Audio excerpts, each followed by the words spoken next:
रंगर पर्व होली लागिला ताक जातीय आक्षेपक नहीं गोष्ठी संघर्ष घटुवा प्रकाश मार्साघाई थानार द्वारस्थ हेले एकाधिक महिला किंतु थाना पुलिस घटनार समाधान करने एकपाखिया भाव अनुसूचित जातिर पिलामानंकु गालीगुलज करने मध्यरु दुई जन को गिरफ कर कोर्ट फरवर्ड करथिला। एभली किछि अभियोग आसिछि केन्द्रापड़ा जिला मार्साघाई थाना कोर टपंगा गाँव। देखंतु ए भाइराल होइथिबा वीडियो को किभली ठेंगा बाड़ी धरी आक्रमण करबा पई धाई जाउछंती दुर्बृत्त माने। होली रे एभली घटना घटवा परे अनुसूचित जातिर एकाधिक महिला न्याय पाई मार्साघाई थानार द्वारस्थ होते किंतु सेठरे न्याय पाइबा बदले थाना अधिकारी पक्षपातिता अत्याचार संपर्क करथिला अनुसूचित महिला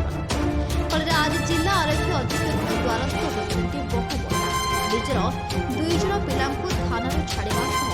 जातीय आक्षेप कर युवकों विरोध में दृढ़ कार्यानुष्ठान नेबापी अनुरोध